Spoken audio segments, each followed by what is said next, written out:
Hello students, I hope आपने last lecture को अच्छे से समझा है, अच्छे से उसके नोट्स बनाए हैं और आपने उसको रिवाइज भी किया होगा। हमने लास्ट चैप्टर में किया था कि what is science, what is the scientific method, what is physics. Okay, now we will continue from that point. Today we will discuss, हम आज डिस्कस करेंगे, क्या डिस्कस करेंगे? Scope and excitement of physics.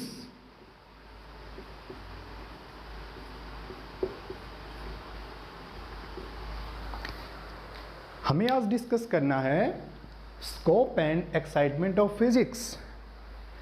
जैसा कि आपने वर्ड में ही नजर आ रहा है एक्साइटमेंट, आज जो आपको पता लगेगा इट इज़ वेरी इंटरेस्टिंग, बहुत ज़्यादा इंटरेस्टिंग है।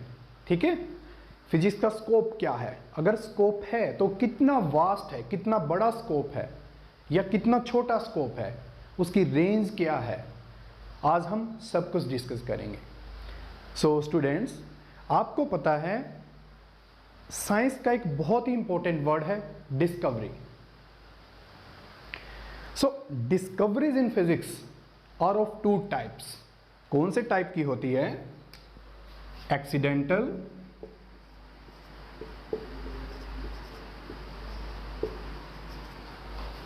And the second one is well analysed.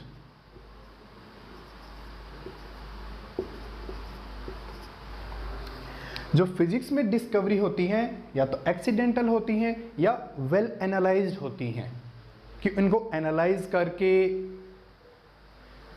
Discover किया जाता है। So these are the very crucial point in the science. For example magnetism, आपने अपनी जो प्रीवियस क्लासेज हैं 9, 10 सभी में आपने मैग्नेटिज्म के बारे में ज़रूर सुना होगा कि मैग्नेटिज्म होता क्या है। हम भी करेंगे, डिटेल में करेंगे, 12th में आएगा, बट हमें यहाँ इस पॉइंट को समझना है। जो मैग्नेटिज्म है वो एक्सीडेंटली ऑब्जर्व किया गया था। Magnetism is accidentally observe, but the reason for this behaviour is theoretically verified. So यहाँ क्या हुआ, जो फॉर एग्जाम्पल में हम बात कर रहे हैं मैग्नेटिज्म,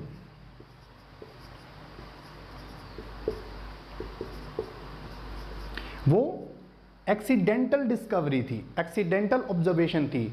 मोटिव नहीं था कि हमें मैग्नेटिज्म ही कुछ ऑब्जर्व करना है, क्या होता है, एक्सीडेंटल हुआ था। बट इसका जो एनालिसिस है वो थ्योरेटिकल हुआ था।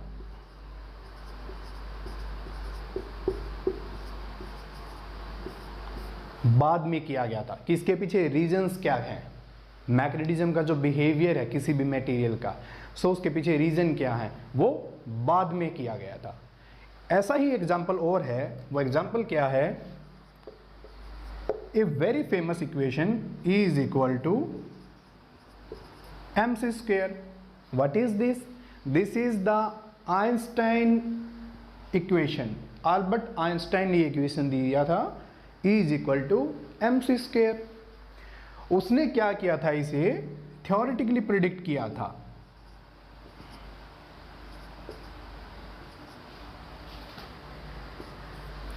जो ये इक्वेशन है आइंस्टीन ने क्या दिया था?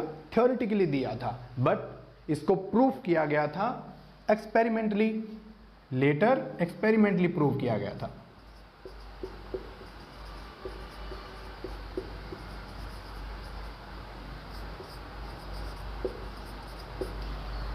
सो बच्चों, आप सोच रहे होंगे कि सर हमें इस चीज़ से क्या पता लग रहा है कि थ्योरी है, लेटर बाद में एक्सपेरिमेंट से उसे प्रूव किया गया। यहाँ पर जो मैग्नेटिज्म है वो एक्सीडेंटल डिस्कवर हुआ, बट इसकी जो एक्सप्लेनेशन है वो थ्योरेटिकल बाद में दिया गया।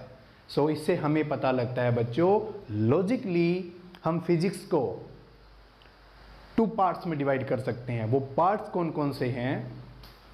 वो पार्ट है theoretical physics and experimental physics. Logically, we can divide physics into two parts. Logically, we can divide physics into two parts. First one is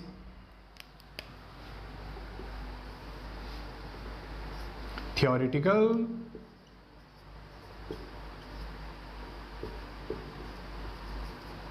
and the second one is experimental.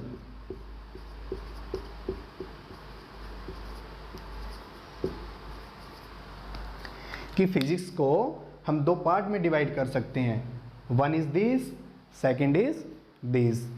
इसको verify करने के लिए, इस division को verify करने के लिए एक बहुत अच्छा एक्सपेरिमेंट किया गया था। वो एक्सपेरिमेंट क्या था? वो एक्सपेरिमेंट था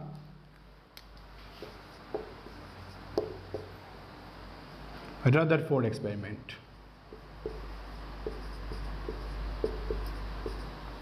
रदरफोर्ड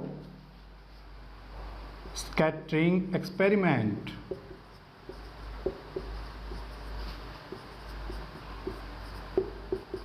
इसमें क्या था, हमें बच्चों इसको सिर्फ समझना है कि फिजिक्स को जो थ्योरेटिकली डिवाइड किया गया है, जो एक्सपेरिमेंटली डिवाइड किया गया है, दोनों ही एक साथ चलते हैं। कभी थ्योरी से एक्सपेरिमेंट किए जाते हैं, कभी एक्सपेरिमेंट के जो न्यू आउटकम्स होते हैं उनसे थ्योरी डेवलप की जाती है। ओके, सो रदरफोर्ड स्कैटरिंग एक्सपेरिमेंट क्या था? यहां पर क्या था? Scattering of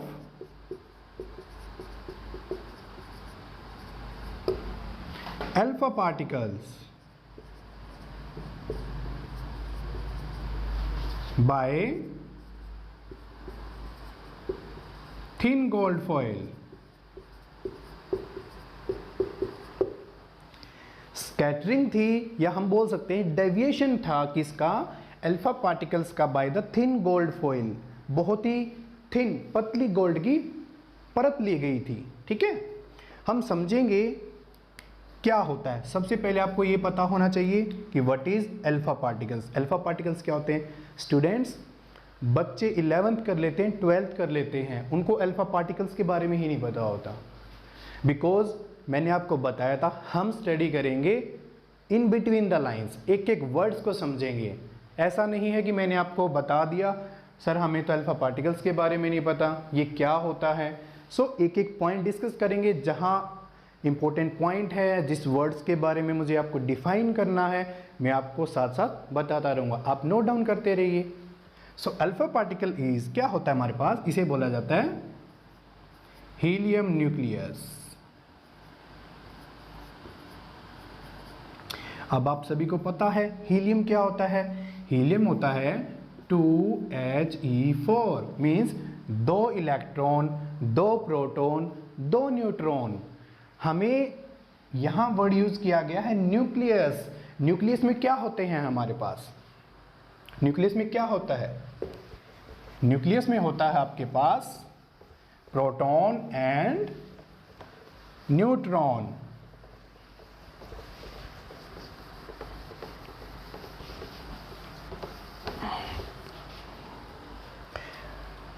Let us see this picture.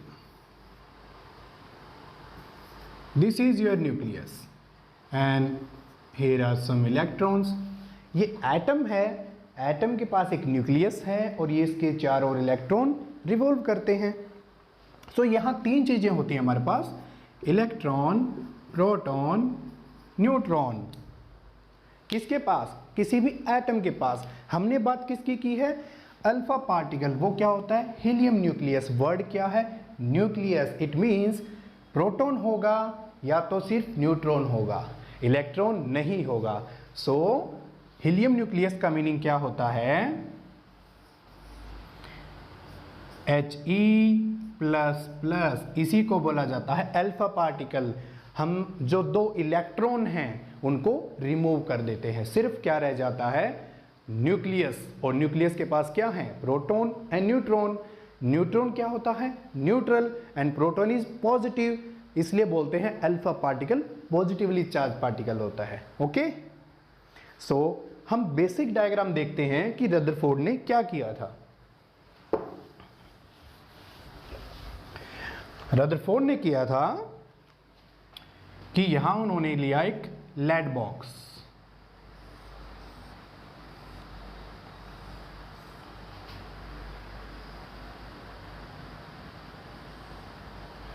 This is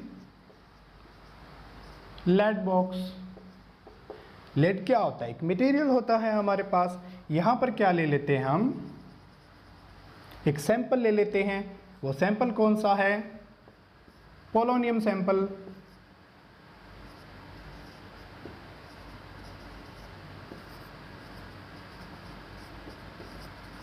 polonium क्या होता है हमारे पास? Radio active.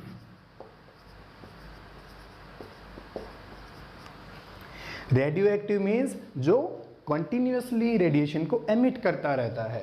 ठीक है, हमने क्या किया यहां पर? हमने एक गोल्ड फॉइल लिया।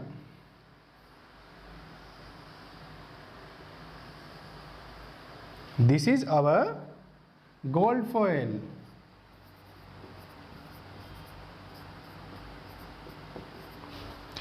बच्चों, मैंने रेड के साथ बनाया है, बट हम जानते हैं कि गोल्ड येलो होता है, बट अब मान लीजिए यहां गोल्ड रेड है। Okay, so this is your gold foil. यहां क्या होता है हमारे पास? एक स्क्रीन होता है जिसे हम क्या बोलते हैं? Fluorescent screen.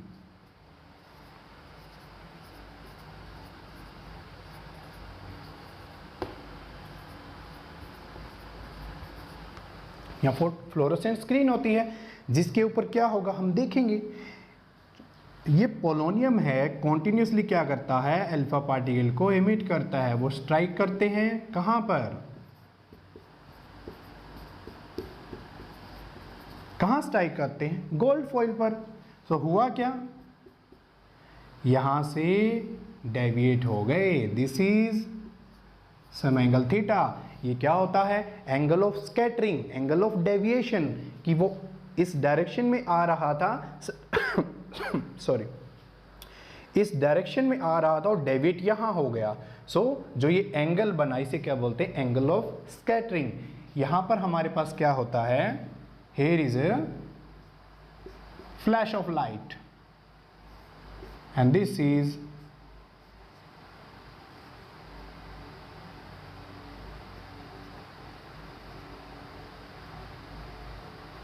माइक्रोस्कोप।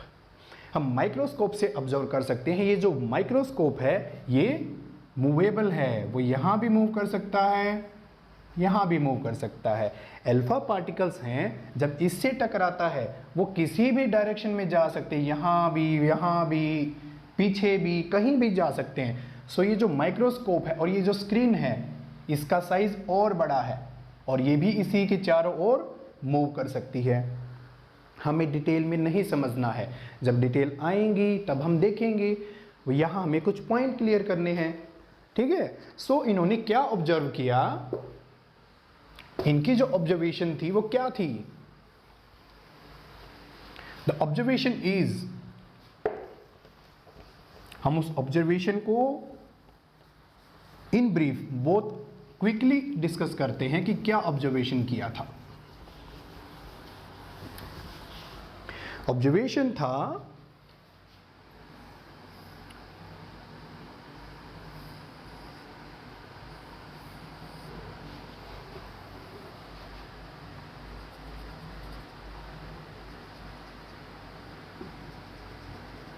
ऑब्जर्वेशन क्या था कि जो ये क्या है हमारे पास? गोल्ड फॉइल के एटम हैं, गोल्ड एटम। ये एटम है, अल्फा पार्टिकल्स आता है, यहां से आया, सीधा चला गया, यहां से आया, थोड़ा सा डेविएट हुआ, देन यहां से आया, थोड़ा सा फिर डेविएट हुआ, यहां से आया, रिबाउंड हुआ,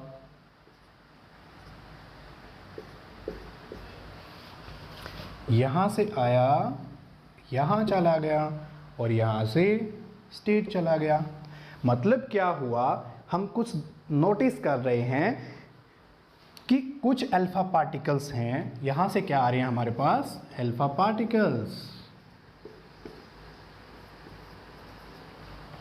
कुछ अल्फा पार्टिकल हैं, यहां से आए सीधे के सीधे चले गए, कुछ हैं हल्का सा डेविएट हुआ, कुछ क्या है बिल्कुल वापस चला गया। इट मीन्स कोई तो ऐसी चीज है जो इसको डेविएट कर रही है, जो इसको डिफ्लेक्ट कर रही है अपने पाथ से, जिस पाथ से अल्फा पार्टिकल आया था उससे इसको डेविएट किया। और अल्फा पार्टिकल क्या है हमारे पास, पॉजिटिव नेचर का। इस चीज को क्या रिफ्लेक्ट कर सकता है कि एटम के पास कोई बहुत ज्यादा अमाउंट का, बहुत ज्यादा मैग्नीट्यूड का क्या होगा, पॉजिटिव चार्ज। ऐसा क्यों, क्योंकि पॉजिटिव ही पॉजिटिव को क्या करेगा, डेविएट करेगा, रिपेल करेगा, हमने छोटी क्लासेस में सीखा है। सो इट मीन्स रदरफोर्ड ने कहा this is a nucleus and this is your atom. इन्होंने क्या कहा कि एटम के अंदर बहुत ही टाइनी पॉजिटिव चार्ज है, बहुत ही ज़्यादा कंडेंस फॉर्म में है और बहुत ही ज़्यादा पावरफुल है। उसी को इसने नाम क्या दिया, न्यूक्लियस। सो रदरफोर्ड ने क्या दिया, nuclear model of an atom. So Rutherford ने क्या किया, it gives nuclear model of atom.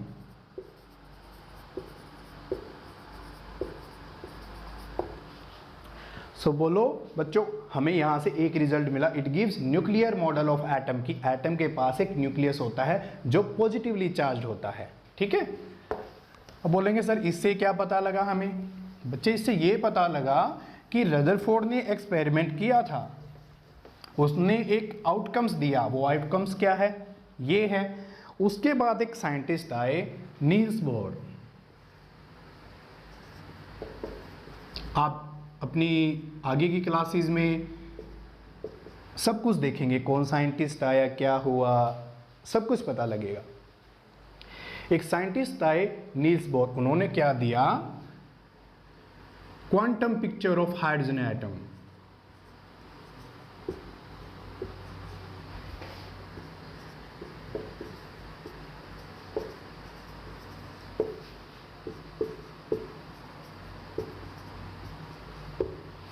Hydrogen atom का एक क्वांटम पिक्चर दिया। क्वांटम आपके सिलेबस से बाहर की चीजें हैं, जस्ट आप एक समझिए कि नील्स बोर ने हाइड्रोजन एटम को एक्सप्लेन किया, हम सिंपली ये कह सकते हैं। ठीक है, कैसे एक्सप्लेन किया, अब किसी चीज को एक्सप्लेन करना है तो उसका कोई तो प्रिंसिपल रहा होगा, कुछ तो उसने अजम्पशन लिया होगा।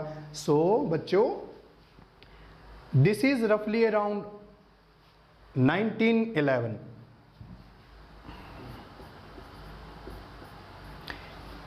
रदरफोर्ड ने जो एक्सपेरिमेंट किया था 1911 में किया था, और इसका यूज किसने किया, नील्स बोर ने। कब किया, I think it is around 1913 इन्होंने इसका यूज किया। सो ये जो प्रिंसिपल है, this one, it becomes the basis, this principle become a basis of Bohr theory।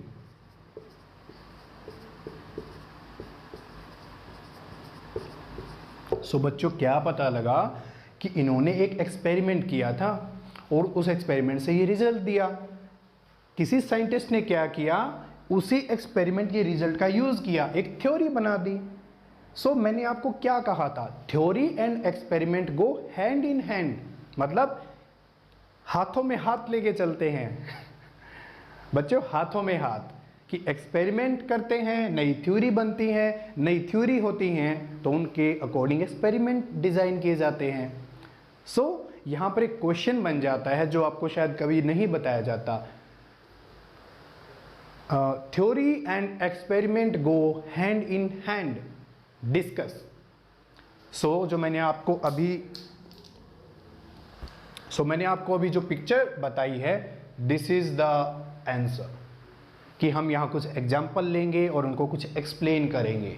ठीक है, so we can say theory and experiment go hand in hand, एक साथ चलते रहते हैं, ठीक है। So this is the main point. Now the next one is, चाहे हम थ्योरी लें चाहे हम एक्सपेरिमेंट करें, whether you take up theory और एक्सपेरिमेंट, सबसे जो इनिशियल वर्क है वो क्या है आपका, वो इनिशियल वर्क है। What is the initial work? I think आपने जो यस्टरडे लेक्चर में किया था वहां से इसका आंसर है। हमारा इनिशियल वर्क क्या है? To observe the nature. मैंने आपको बताया था science is all about observing the nature and develop the theory, ठीक है। सो जो हमारे पास नेचुरल फिनोमिना है हमें उनको ऑब्जर्व करना है, चाहे हम थ्योरी पिक करें चाहे हम एक्सपेरिमेंट करें, फाइनली हम एनालाइज किसको कर रहे हैं? नेचर को। So natural phenomena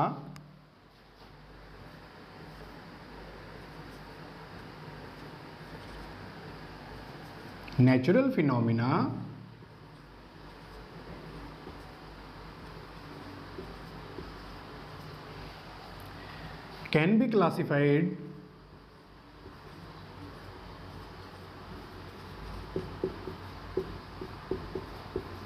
into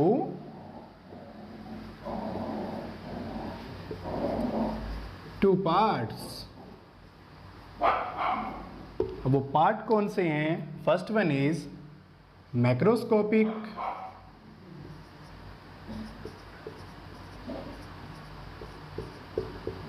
and the second one is microscopic।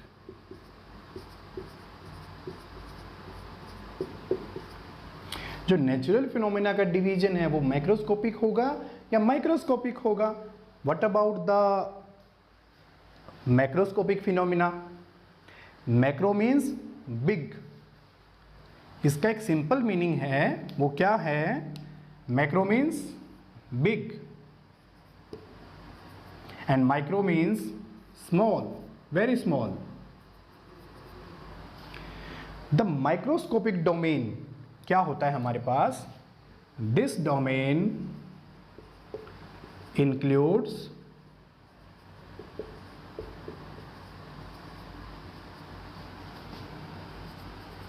phenomena at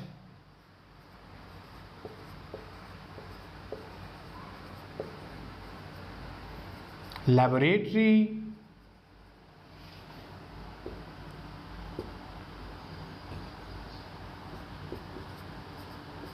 terrestrial and astronomical scale।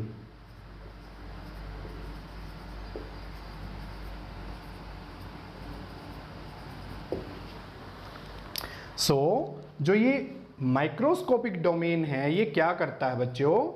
ये इंक्लूड करता है फिनोमिना कहाँ? लैब में, टेरेस्ट्रियल मीन्स अर्थ पे, एस्ट्रोनॉमिकल मीन्स यूनिवर्स में, like earth is revolving around the sun. इस type के phenomena को हम कहाँ डिस्कस करते हैं? मैक्रोस्कोपिक फिनोमिना में। माइक्रोस्कोपिक में क्या होता है? Small. It means it includes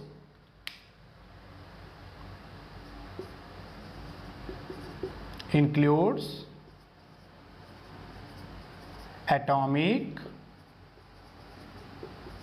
molecular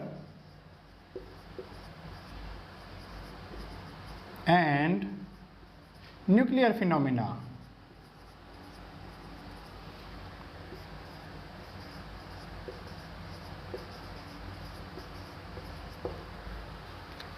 ये क्या करता है बच्चों?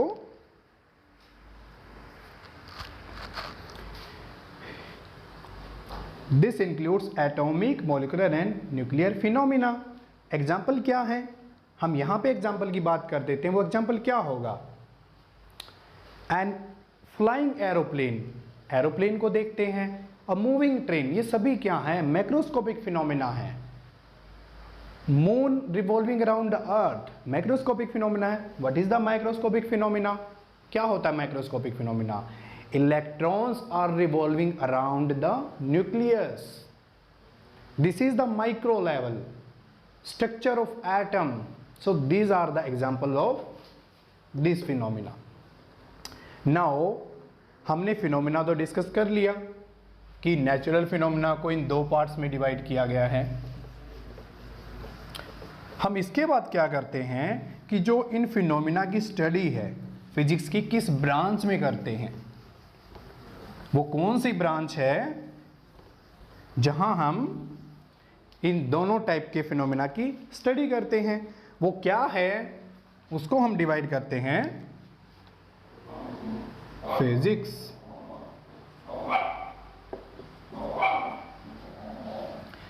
सो we divide into two parts.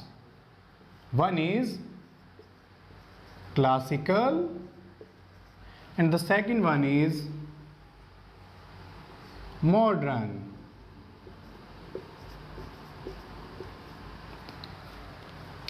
होता क्या है बच्चों, क्लासिकल के अंदर डिफरेंट डिफरेंट पार्ट्स हैं. वो पार्ट्स क्या हैं? For example optics, electromagnetism,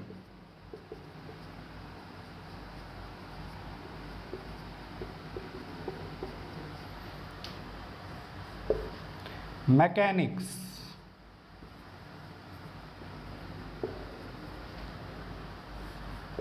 thermodynamics,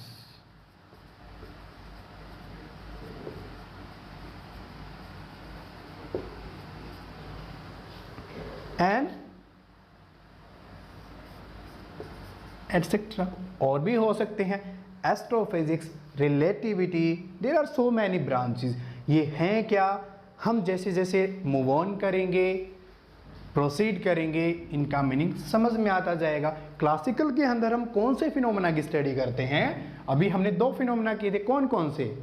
macroscopic and microscopic. यहां हम डिस्कस करेंगे मैक्रोस्कोपिक फिनोमेना.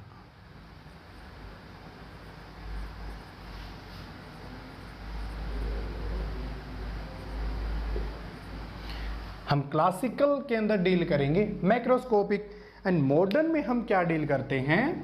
यहां पर भी कुछ पार्ट्स हैं. For example quantum mechanics, for example atomic physics,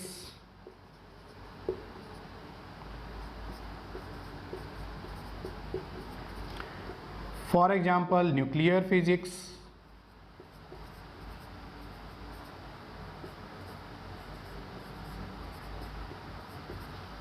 and etcetera. So हम इसके अंदर बहुत सारी ब्रांचेज हैं जिनके बारे में डिस्कशन किया जाता है. ये हमारे basically quantum and nuclear physics and हैं, लिटिल बिट डिटेल्स हैं, बट इन डेप्थ हमारे हायर क्लासेस में आते हैं. हमारा मेनली जो फोकस है वो कहाँ है? The mainly focus is classical. हम यहाँ डील करते हैं. हम न्यूक्लियर फिजिक्स को भी देखेंगे, हल्का फुल्का एटॉमिक को भी देखेंगे, but quantum beyond the scope of 11th and 12th. Okay, कुछ एक कंसेप्ट हैं जो आएंगे वो मैं आपको बताता रहूँगा. सो मॉडर्न में हम क्या करते हैं? Generally microscopic.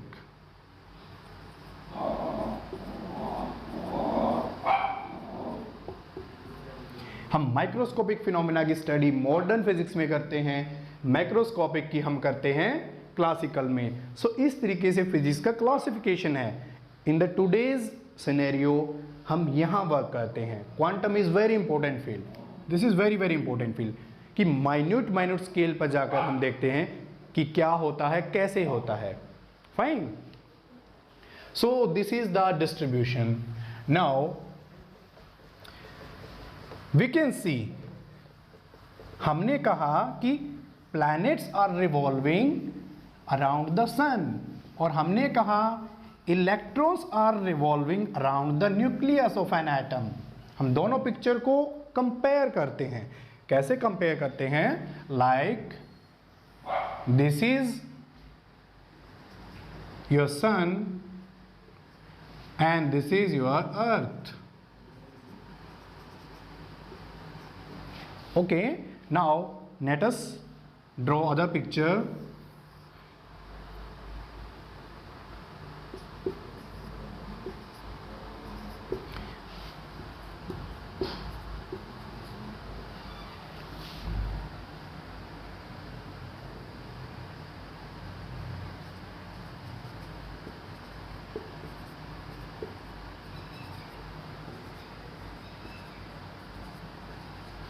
Part of solar system mean sun और सिर्फ अर्थ को लिया है मैंने, क्योंकि सोलर सिस्टम में तो बाकी प्लेनेट भी हैं। अगर मैं कंप्लीट बनाता देन भी हम लिख सकते हैं solar system.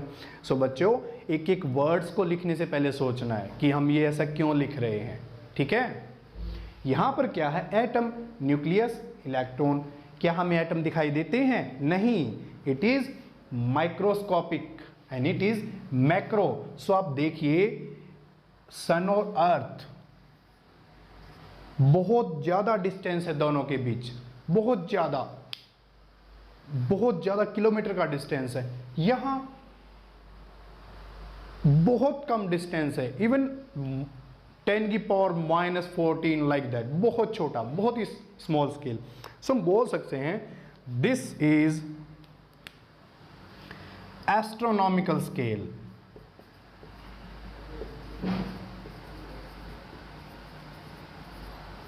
This is astronomical scale, बहुत बड़ा स्केल है। एस्ट्रोनॉमी का मीनिंग है जहां हम यूनिवर्स की बात करते हैं, प्लैनेट्स, सैटेलाइट्स, नेचुरल सैटेलाइट्स, बहुत बड़ी बड़ी चीजों की बात करते हैं। यहां पर क्या हम बोल सकते हैं, माइन्यूट स्केल, यहां हम बोल सकते हैं माइक्रोस्कोपिक स्केल।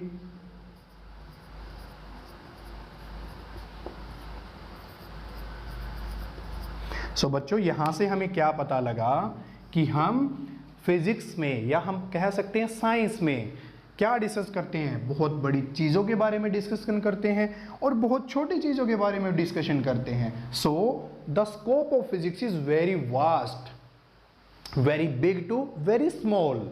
फिजिक्स का जो स्कोप है बहुत बड़ा है। इसके स्कोप में हम क्या ऑब्जर्व करते हैं, कैसे करते हैं, उनके बारे में हम थोड़ा सा ब्रीफ में देख लेते हैं।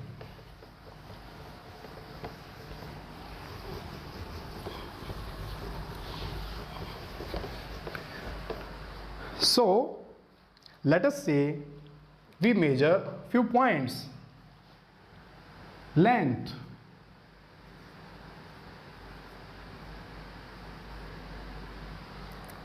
or we can rewrite as, हम और अच्छे से लिख सकते हैं length is correct but range of length is more correct. ठीक है, हमें अपने आप को बेटर करना है, गुड तक नहीं रहना है। You are very good but become a better and best, improve yourself. So range of length,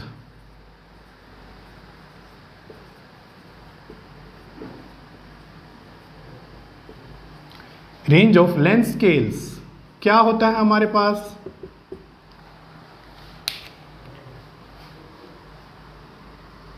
ten raise to power 26 metre to 10 raise to power minus के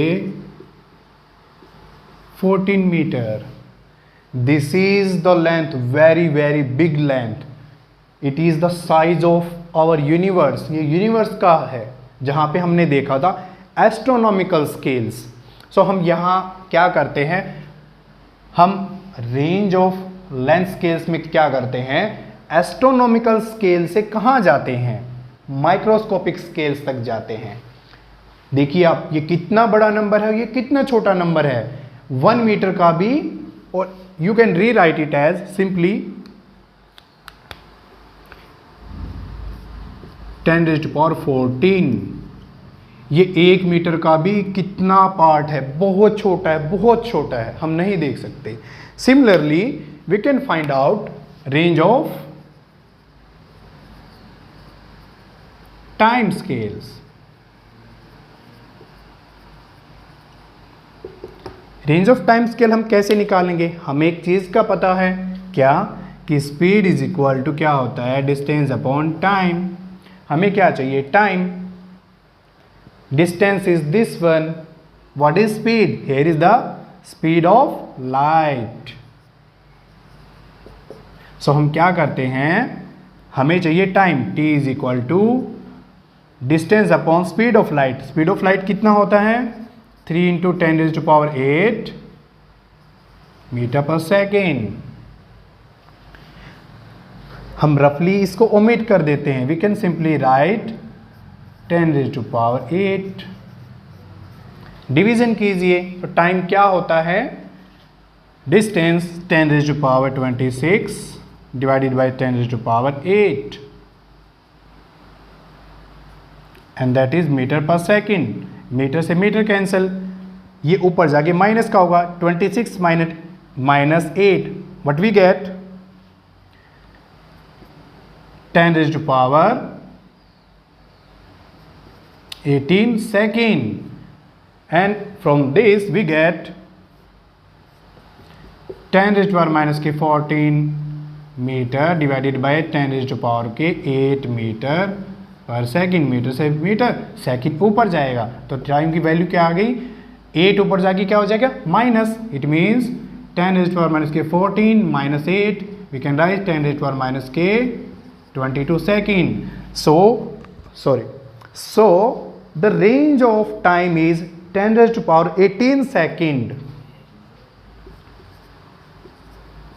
to 10⁻22 second.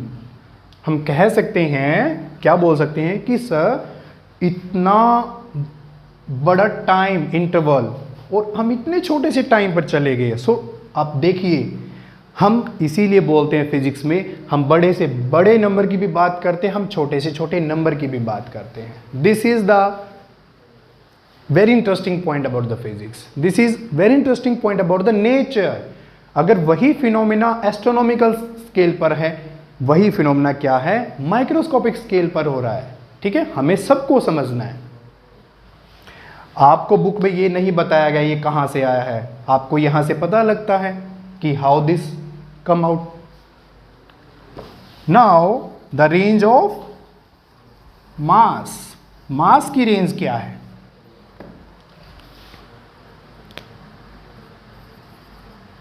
Now the range of masses वो क्या है हमारे पास?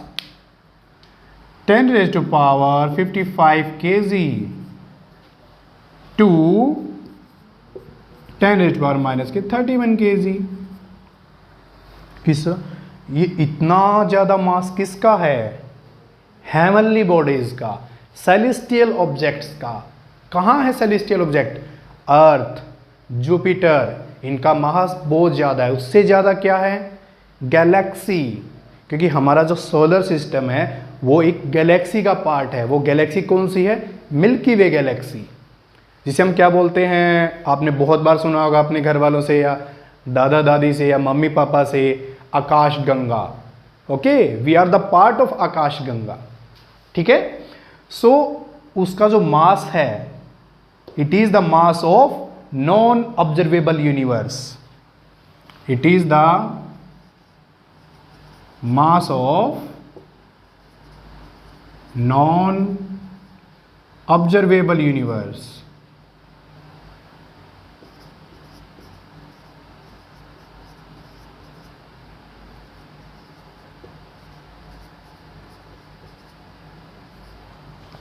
And what is this? It is the mass of electron.